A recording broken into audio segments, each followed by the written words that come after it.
신명기 5장 7절에서 10절까지 우리 함께 읽습니다. 나 외에 위하여는 신들을 내게 있게 하지 말지니라.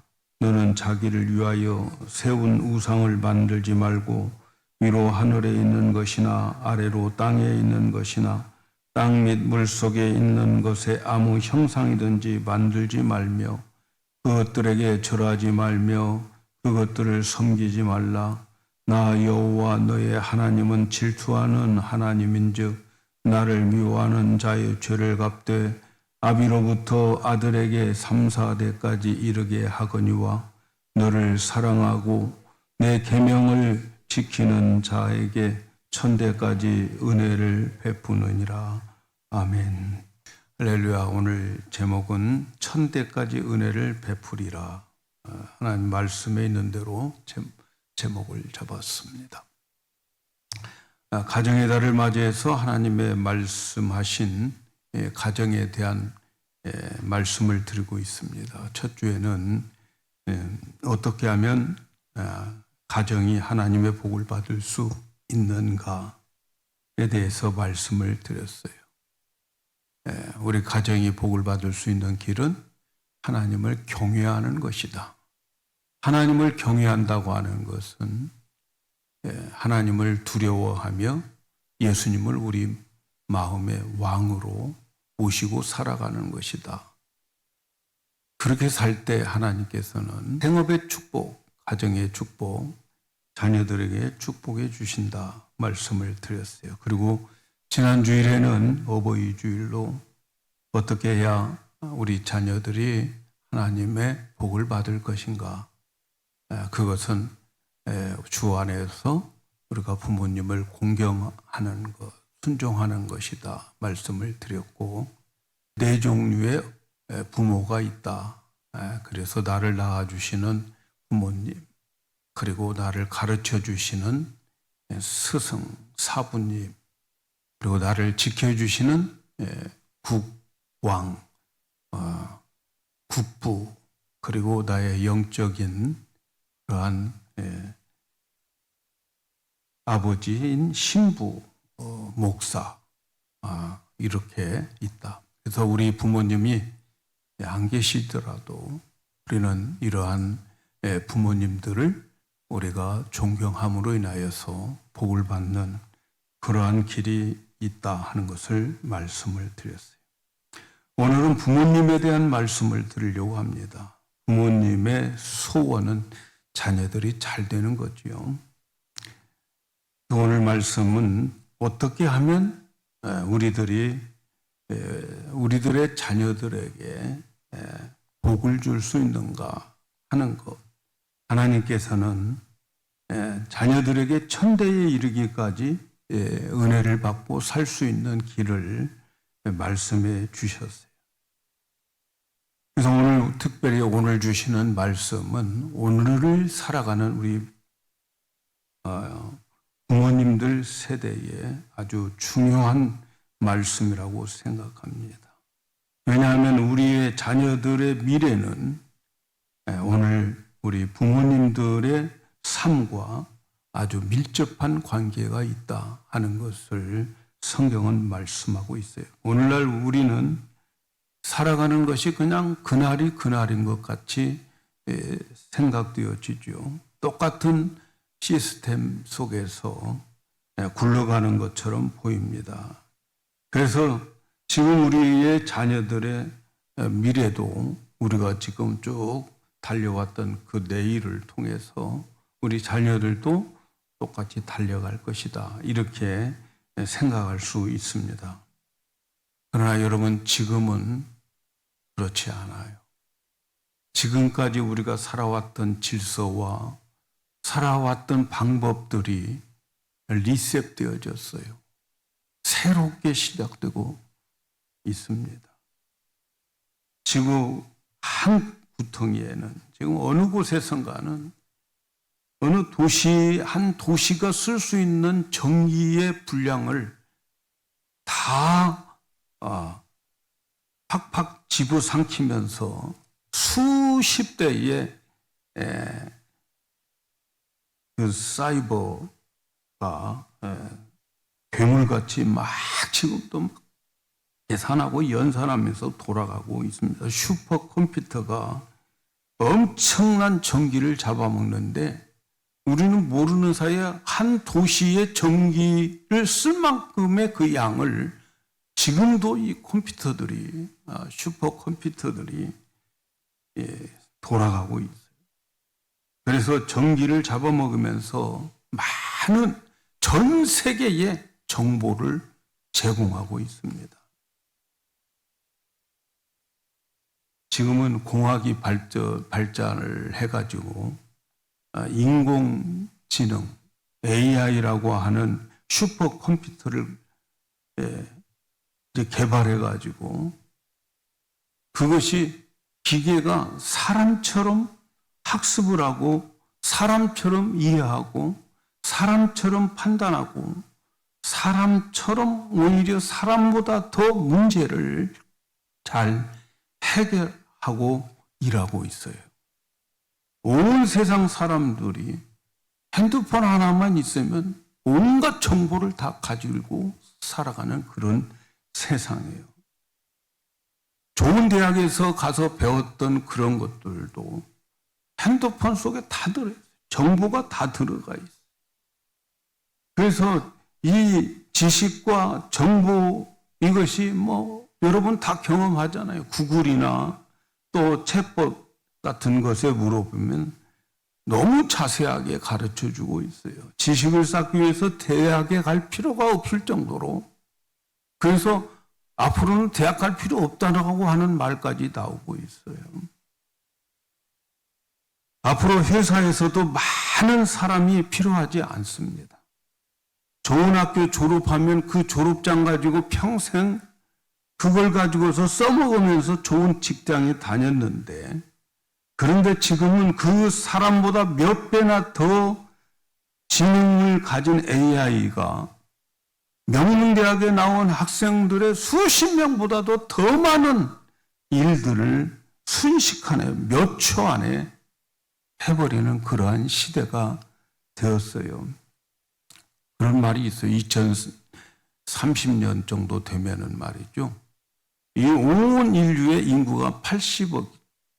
근데 그 80억의 아이디어, 이 80억의 지능을 다 합친 것보다도 수십 배 되는 그러한 AI 기능, AI의 인공지능이 탄생된다. 이렇게 말해요. 이렇게 AI가 이제 지능이 개발되어 가지고 그 기계가 AI가 로봇을 만들어요. 그래서 로봇이 모든 공장에서 일을 하기에, 그래서 공장에서 사람이 필요가 없는 거예요. 사람 자고 있을 때 로봇이 밤새도록 다 제조해 놓는 그런 시대가 오는 거예요.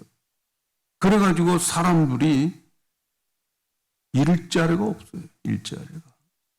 일자리가 없다는 거죠. 의사들도 그렇다고 그래요. 수술하는 의사의 손보다 더 정확한 다빈치 로봇이 이제 만들어져 가지고 그 로봇이 수술을 한다는 거예요. 로봇이. 그래서 그 혈관들을 로봇이 다 피해가면서 깊이도 조절하고 또 절개도 하고 0.01mm까지 정확하게 수술을 한다고 그래요. 그런 세상이 이제는 되어지고 있어요. 아프면 AI에게 물어보면 자세하게 가르쳐. 무슨 약 먹으라고까지 말해. 그런 시대가 온단 말이죠. 변호사들이 제일 필요 없는 시대가 돌아온다는 거예요. 변호사들이 제일로 일할 게 없다는 거예요. 변호사들이 가서 다 조사해가지고 그들이 물어보는 그 모든 데이터들을, 어떤 법의 판례들을 이 데이터베이스에 다 그게 들어가 있어서 몇 초면은 그거 다 데이터를 뽑아낸다는 거예요. 변호사 필요 없다는 거예요. 심지어 어떤 사람들은 판사도 AI가 판결하는 것이 최고라는 거예요. 최고. 법을 다 집어넣고 그리고 이런 죄를 졌으니까 어떻게 심판해야 되는 것까지도 다 찾아낸다는 거예요. 적어도 재판장이 되려면 고도의 윤리적 그러한 윤리관을 가지고 있어야 되고 공정해야 되고 그리고 법리적인 해설도 잘 해야 되고 양심대로 판결을 하는 것이 법관인데 지금 그런 시대 아니에요. 법관들 다 썩었어요. 다 물들었어요. 정치에 물들고 이권에 물들고 다 물들었어요. 그런데 AI가 판결하면 정확하다는 거예요. 누가 봐도 공정한 판결을 내릴 수 있는 그런 시대가 된다는 거예요. 그래서 앞으로 이 시대는 말이죠. 무인 생산 시스템으로 되어지고 직장에도 사람이 없어요. 몇만 불씩 주고 직장에 나가서 이제 데이터를 뽑아내고 연구를 하고 찾아내고 이런 그런 사람들이 이제는 몇백 불 주고 프로그램 사가지고 그거 가지고 운행하면 직장인들 필요 없어요. 그런 시대가 되어진다는 거. 세상이 이렇게 바꿔져요. 그래서 앞으로 세상은 이런 반도체나 에너지나 이런 AI, 인공지능이나 로봇 이런 것들로 이제 꾸려가게 되는데 앞으로 우리 자녀들의 미래는 어떻게 될까? 어떻게 우리 자녀들이 앞으로 이 세상을 헤쳐나갈 수 있을까? 참으로 걱정이 되죠. 암담하다 생각이 들 때도 있어요. 어차피 뭐 하나님이 이끌어가는 세상 어떻게 돌아가겠지 그런 생각도 들기도 하지만 문제는 이런 세상을 만났을 때에 우리 자녀들이 정말 이런 첨단의 그러한 세상을 살아갈 때 마치 바벨탑처럼 쌓아놓고 살아가는 그런 때에 우리 자녀들이 하나님의 은혜를 받으며 믿음을 지키며 세상을 살다가 천국에서 우리 과연 우리 자녀들을 함께 만날 수 있을까 심히 걱정이 돼요. 한때 유럽에는 얼마나 많은 기독교 국가들이 세워졌습니까?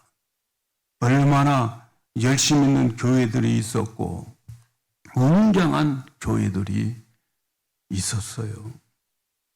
우리 미국도 영국의 기독교인들이 이곳에 넘어와서 세운 나라잖아요. 기독교가 한참 부흥을 하고 있을 때 말이죠. 미국이 개발되었죠. 미국이 세워지고 있었던 거죠. 그런데 말이죠. 지금은 그 영국은 기독교 국가가 아니에요. 영국은 모슬렘 국가예요. 목사가 밖에서 기도 못해요. 전도하면 잡혀가요. 주기도도 못해요. 완전 모슬렘 국가로 변화되어 버렸던 거죠. 예배당 예배자들이 없으니까 술집으로 만들고 음식점으로 만들어지고 건물이 팔려지고 그렇게 되어져 있어요. 술집에서 예배당에서 썼던 그 기물들 그대로 놓고 술 팔고 있어요. 여러분, 이런 모습을 보면서 미국도 그렇게 되어가고 있는 것을 봅니다. 우리 교단도 미국 교단이에요. 미국 교회들 건물 많이 내놨습니다. 팔려고 내놨어요. 우리 교단도 팔려고 내놨고 팔리면 그걸 또 교회들이 필요하면 그 돈 갖다 쓰도록 그렇게 해놨어요.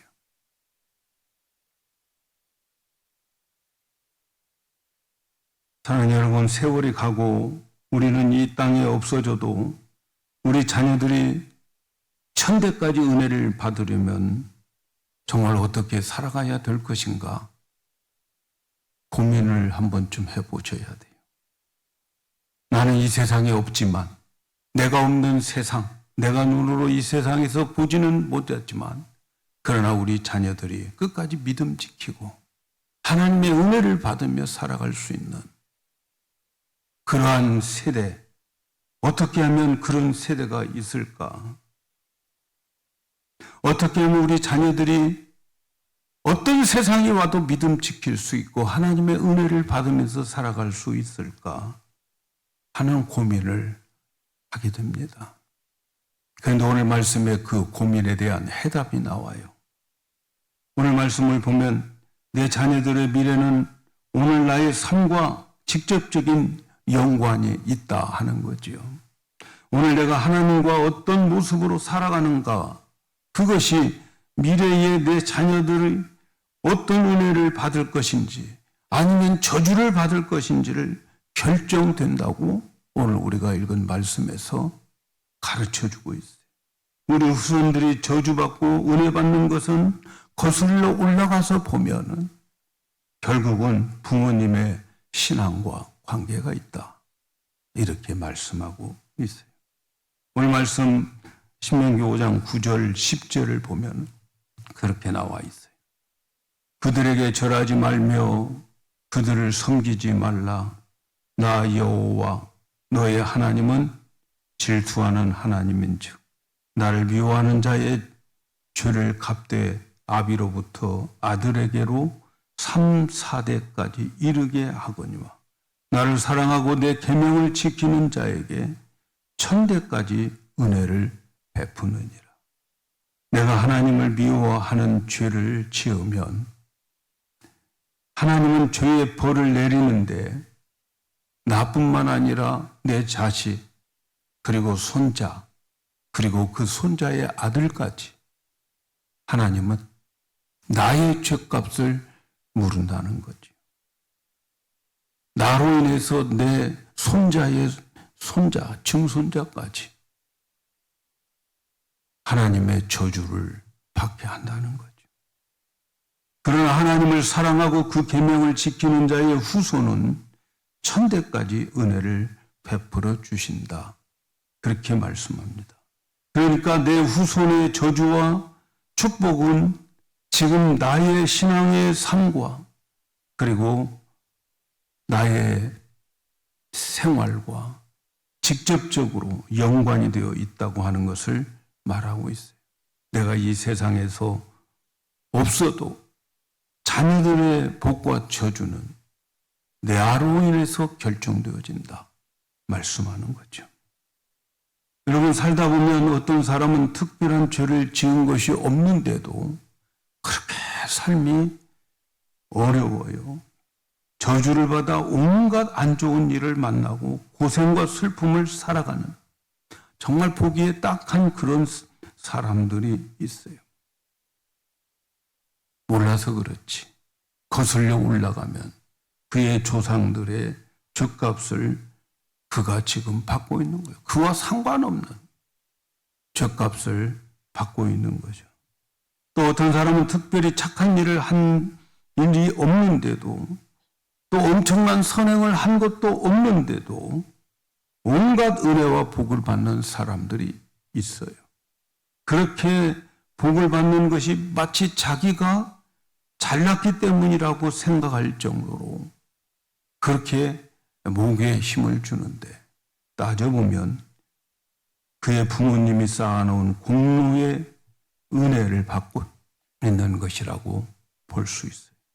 이렇게 자기가 저주를 받기도 하고 은혜를 받기도 하는 근거, 이것은 오늘 말씀을 보면 우리의 조상들의 삶 속에, 신앙 속에 있더라 하는 것을 말씀해 주고 있어요.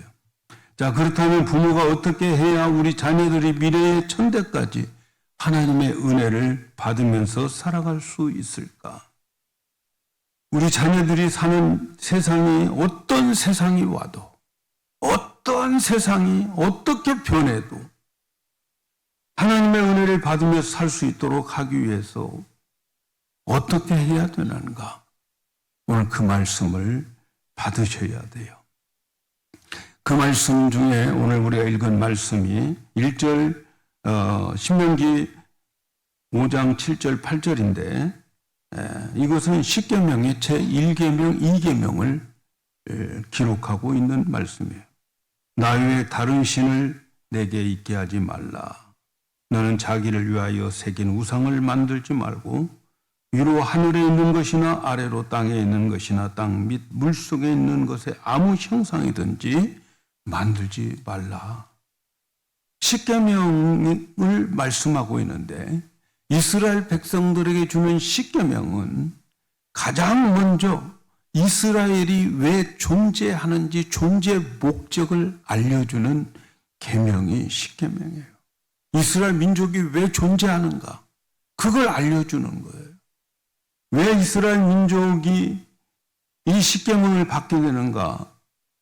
이스라엘 민족은 그들의 존재 목적은 그들은 하나님에 대한 많은 사람들에게 보여주기 위한 거예요. 그래서 제1계명 나 외에 다른 신을 두지 말라, 내게 있게 하지 말라. 이 계명은 이스라엘 백성들이 왜 존재하는가를 가르쳐주는 말씀이에요. 이스라엘이 존재하는 것은 하나님은 살아계시다. 우리가 믿는 하나님이 진짜 하나님이다. 그 하나님은 살아계신다. 이것 세상에 나타내기 위해서 이 1계명을 주시는 것이고, 그러므로 이스라엘의 존재 목적은 하나님이 살아계시다고 하는 것을 가르쳐 주기 위해서, 세상 사람들에게 보여주기 위해서 이스라엘 민족이 존재한다는 거죠. 그래서 제1계명은, 십계명의 제1계명은 이스라엘 백성들이 존재하는 존재 이유를 말씀해 주고 있는 거죠. 하나님은 이스라엘 백성을 통해서 하나님은 살아계시고 하나님은 이 세상의 모든 것을 창조하시고 이 우주 만물을 만드셨고 하나님만이 영광 받으실 분이다. 이것 때문에 이스라엘이 존재하는 거예요. 만약에 이스라엘 백성들이 하나님의 존재를 나타내지 않고 자기들의 행복만을 추구한다면 이스라엘 자손들은 더 이상 하나님 앞에서 살아갈 존재 가치가 없는 거예요. 그래서 그들은 망해야 되고 그들은 없어져야 되고 천하에 쓸모없는 자들이 이스라엘인 거죠. 근데 이스라엘은 하나님은 살아계시다. 하나님만이 참 하나님이다. 이걸 보여주기 위해서 존재하는 자들이에요. 십계명 제1계명이 그런 거예요. 그래서 하나님은 이스라엘 백성들이 하나님을 나타내는 것이 무엇인가를 구체적으로 설명해 주는 내용이 1계명에서 4계명에 나와 있는데 그중에 오늘 우리가 읽은 말씀은 1계명과 2계명이에요. 그래서 어떤 이유에서든지 다른 신을 인정하거나 또 그런 우상을 만들지 말라는 거죠. 다른 신을 두지 말라는 것은 하나님 외에 일체 신은 없다 하는 것을 뜻하는 거죠. 마귀나 천사는 신도 아니에요. 하나님의 피조물이고 그의 몸이 우리와 다를 뿐이지 그건 하나님의 보이지 않는 창조물, 영물이다 하는 거죠. 그리고 모든 신들은 사람들이 상상해내서 만드는 것이 신들이다. 그것을 우상이라고 말하는 거죠.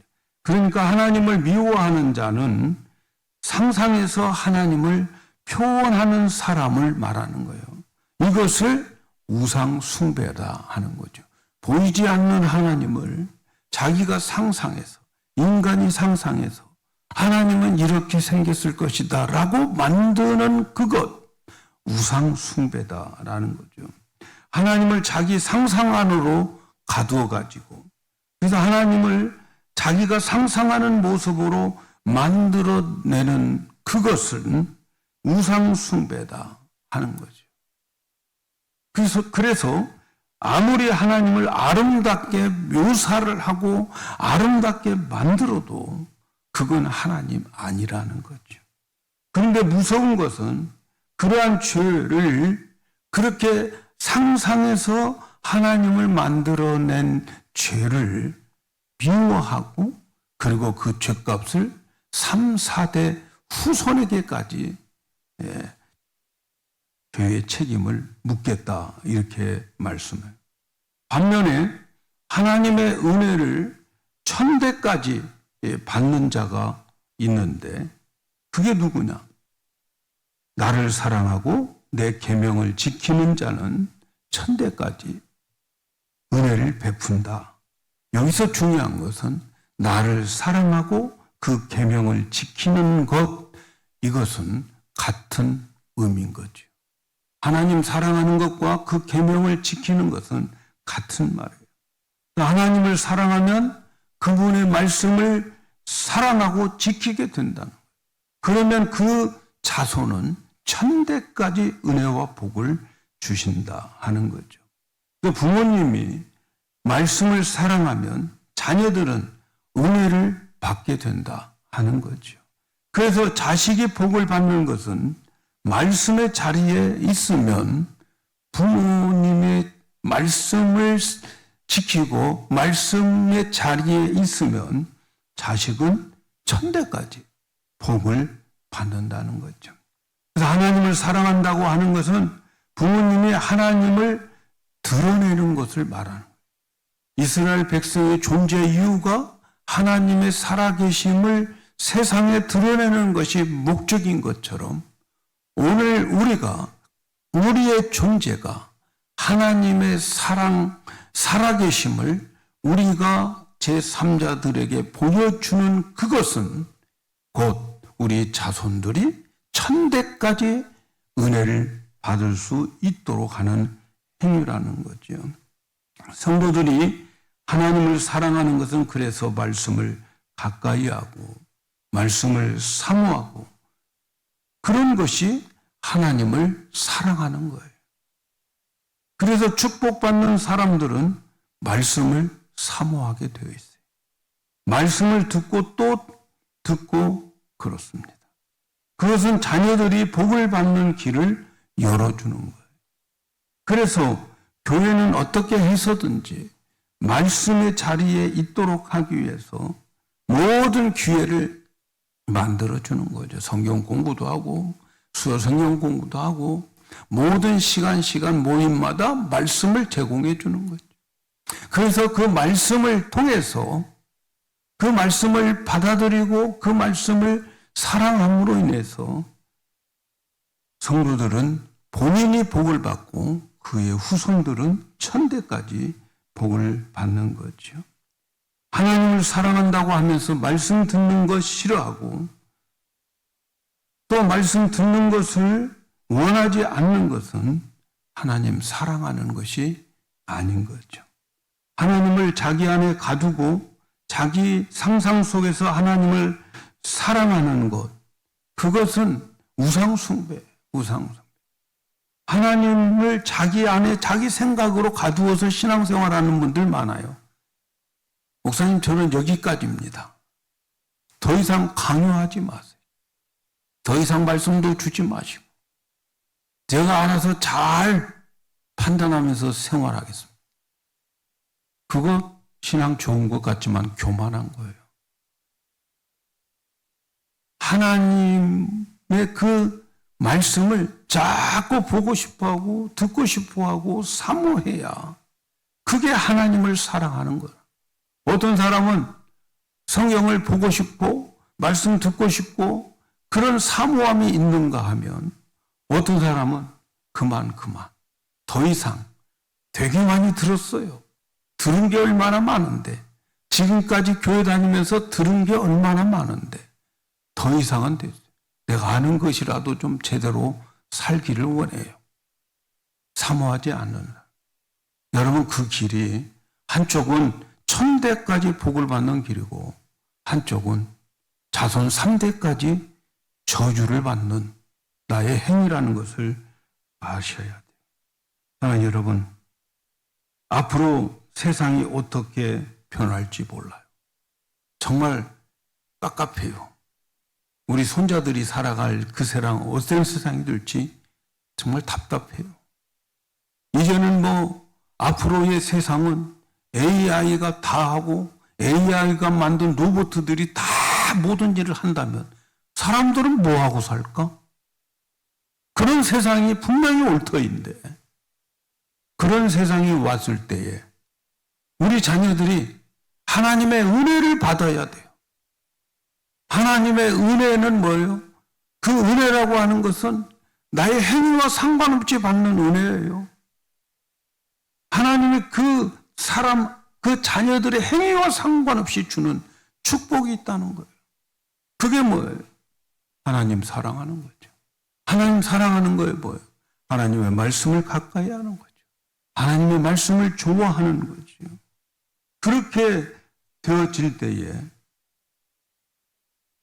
그 사람의 자녀들에게는 하나님께서 엄청나게 그들의 자녀들에게 은혜를 베푼다 하는 거예요. 여러분, 말씀을 사모하는 쪽에 있으셔야 돼요. 여러분의 위치가 복받는 곳에 머물러야 돼요. 그렇지 않으면 있는 쥐꼬리만한 믿음마저도 빼앗겨버릴 때가 온다고 말씀해요. 내가 지금 믿음 있는 것 같지요? 그런데 말세가 되면 가진 자에게는 더 주고 그렇지 못한 자에게는 힘든 것마저 빼앗아서 가진 자에게 주는 시대가 온다는 거예요. 그래서 우리는 가면 갈수록 내가 그만큼 배웠으면 됐고 이만큼 다니면서 알았으면 됐고 그걸로 끝나면 안 되는 거예요. 복받는 위치에 있어야 돼요. 하나님을 드러내야 돼요. 하나님을 드러내는데 내 상상 가지고 드러내면 안 되는 거예요. 하나님의 말씀으로 내가 하나님을 만나고 그 말씀으로 하나님을 드러내는 것. 여러분, 우리가 그런 삶을 살다가 우리가 죽게 되면 우리가 이 세상에 없어도 우리의 후손들에게는 약속해 주셨어요. 천대에 이르기까지 하나님이 은혜를 주시마 약속해 주셨습니다. 우리 자녀들에게 천대의 은혜를 받을 수 있는 세대를 오늘 우리가 만드셔야 돼요. 그것은 말씀으로 하나님을 만나고 말씀하시는 하나님을 온 세상에 보여주셔야 돼요. 그러기 위해서는 우리가 말씀을 가까이 해야 되고 그리고 그 말씀을 붙잡고 하나님을 체험해야 되고 체험한 그것을 세상에 알려주는 그것이 저와 여러분의 존재 이유라는 것을 아시고 그래서 우리는 늘 복된 자리에 머물러 계시면서 우리 후손들이 우리가 없어도 세상에 어떤 세상이 와도 하나님이 천대까지 은혜를 베푸는 그러한 부모님들이 되시기를 예수님의 이름으로 축복합니다.